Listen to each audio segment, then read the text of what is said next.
Welcome in the playlist of paper news knowledge. आज के paper news knowledge के अंतर्गत हम एक लेख जानेंगे। यह लेख कर्नल रीटा कौशल मिश्र ने लिखा हुआ है, जो सेना में शिक्षा सेवा से जुड़े रहे थे।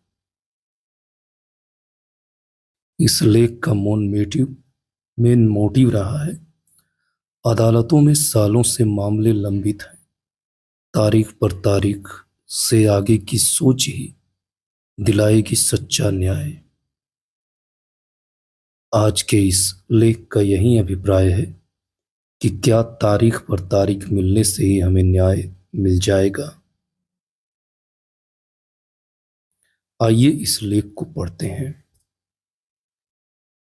हमारे देश में कभी इस बात पर गंभीरता से चर्चा नहीं होती कि नीचे से लेकर ऊपर तक विभिन्न न्यायालयों में 50 से 60 करोड़ पीड़ित न्याय के लिए वर्षों से चक्कर काट रहे हैं। आखिर यह क्यों नहीं सोचा जाता कि इन्हें समय पर न्याय मिलना चाहिए? क्यों न्यायालय में तारीख पर तारीख पड़ती रहती है?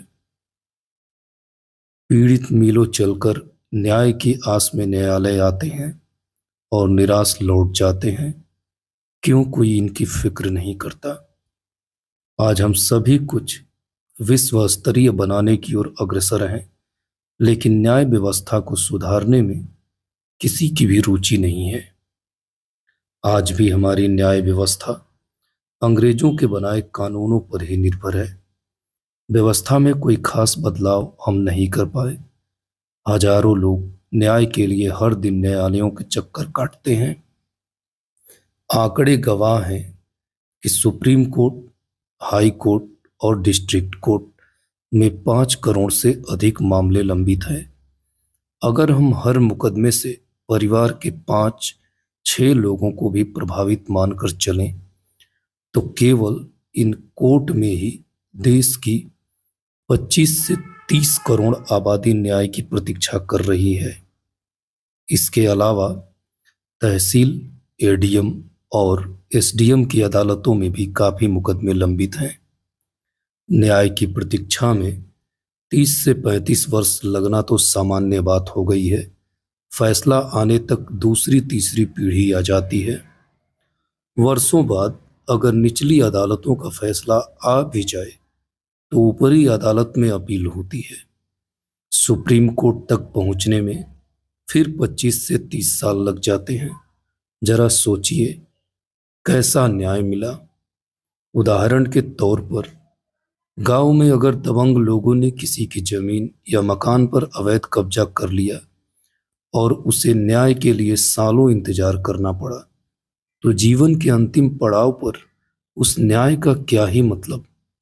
दिल्ली की एक विशेष अदालत ने 1894 में सिख विरोधी दंगों के दौरान 2 सिखों की हत्या से संबंधित मामले में कांग्रेस के पूर्व सांसद सज्जन कुमार को फरवरी 2025 में आजीवन कारावास की सजा सुनाई है। न्याय में 41 वर्ष लगे। क्या पीड़ित परिवार को इस इंसाफ से सुकून मिला होगा? दिल्ली दंगों में 2733 लोग मारे गए थे। 240 को अज्ञात बताकर मुकदमा बंद कर दिया गया। 250 आरोपी छूट गए। इसी तरह 1971 में पंचकुला में एक कर्नल के मकान पर कुछ लोगों ने कब्जा कर लिया था। मुकदमा डिस्ट्रिक्ट न्यायालय में अभी भी चल रहा है। 54 वर्ष बीत चुके हैं। अगर डिस्ट्रिक्ट कोर्ट से न्याय मिल भी जाए तो हाई कोर्ट और सुप्रीम कोर्ट के दरवाजे खुले हैं। उनको इस जीवन में तो न्याय मिलता नजर नहीं आता। ऐसे करोड़ों मुकदमे निचली और ऊपरी अदालतों में लंबित हैं। तारीख पर तारीख पड़ती रहती है। आज हम भी अंग्रेजों की बनाई व्यवस्था पर चल रहे हैं। मई जून में कोर्ट में छुट्टियां रहती हैं। दिसंबर में भी क्रिसमस की छुट्टियां होती हैं।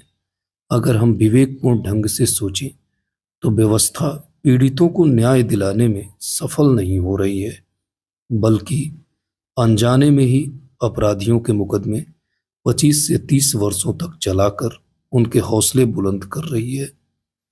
ये लोग धन बल और साठ गांठ से वर्षों अपराध करते रहते हैं, जबकि पीड़ित इन वर्षों में अपना तन मन धन लगाकर अवसाद में चला जाता है। अतः यह कहना गलत नहीं होगा कि आज की न्याय व्यवस्था पीड़ितों को नहीं बल्कि अनजाने में ही अपराधियों को पोषित कर रही है। पीड़ित जीवन भर न्याय के लिए संघर्ष करता रहता है, उसके बाद भी उसके बेटे पोते न्याय का इंतजार करते रहते हैं।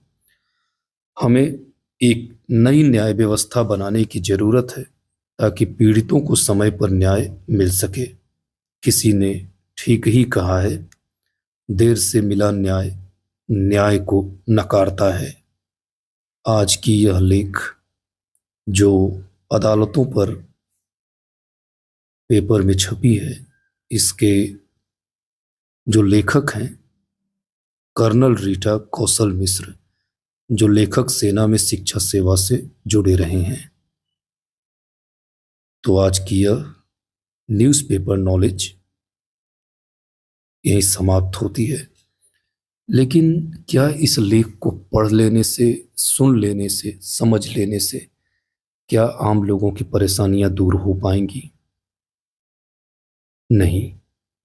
जरूरत है इस सिस्टम में सुधार की, लेकिन ये सुधार कब होगा ये परिस्थितियों पर निर्भर करेगा।